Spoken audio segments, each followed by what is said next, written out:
Dear students, आज हम लोग क्लास 12 फ्लेमिंगो बुक के fourth poem a thing of beauty को पढ़ने जा रहे हैं। बट स्टार्ट करने से पहले मैं आपसे कहना चाहता हूँ कि आप मेरे चैनल को सब्सक्राइब कर लें ताकि लेटेस्ट वीडियो का अपडेट आपको मिलता रहे। जॉन कीट्स एक महान कवि थे। इनका जन्म लंदन में हुआ था। इनका जन्म 31 अक्टूबर 1795 को हुआ था और इनकी मृत्यु 23 फरवरी 1821 को हो गया था। ये सिर्फ और सिर्फ 25 साल तक ही जिंदा रहे थे, लेकिन इतने कम समय में इन्होंने बहुत बड़ा उपलब्धि को हासिल किया था।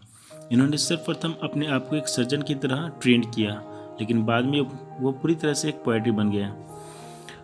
इनको नेचर से बहुत ज़्यादा प्यार था।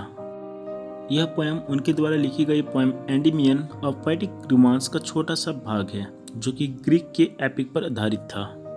जॉन कीट्स कहते हैं कि प्रकृति द्वारा निर्मित जितनी भी सारी वस्तु होती है वो बहुत ही सुंदर होती है और वो हमेशा हमें आनंद ही देती है और ये खुशी का बहुत बड़ा स्रोत होता है।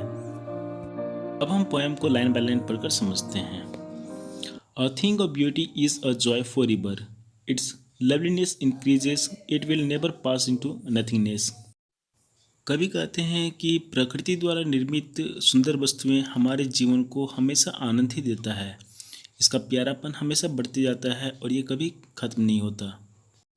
But will keep a bower quiet for us and a sleep full of sweet dreams and health and quiet breathing.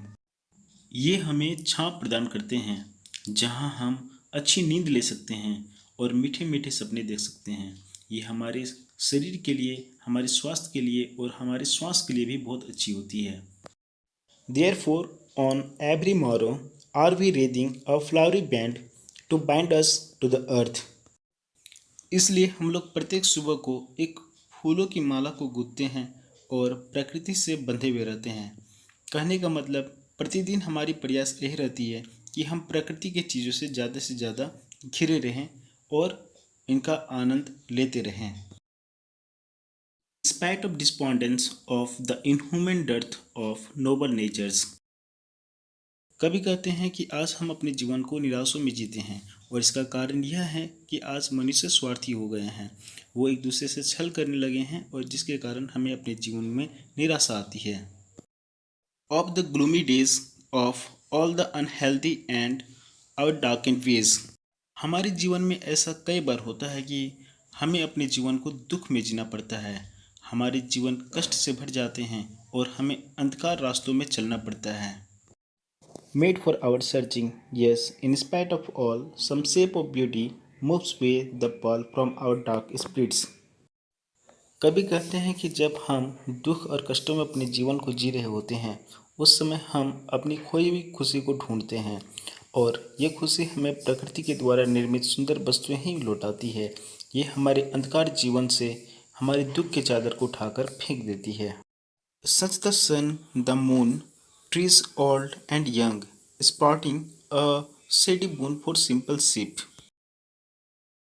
कभी कहते हैं कि ये सुंदर चीज़ कुछ भी हो सकती है। ये सन भी हो सकती है, ये मून भी हो सकती है, या छोटे बड़े पेड़ पौधे भी हो सकती है, जिनका छांव एक वरदान की तरह होता है और ये वरदान वो सिंपल शिप को भी देता है। And such are daffodils with the green world they live in, and clear rills that are themselves a cooling covert make against the hot season.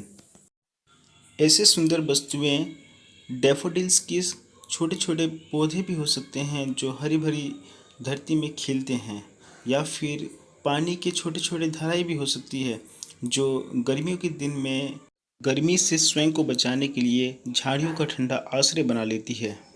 Mid forest brake rich with sprinkling of fair musk rose blooms.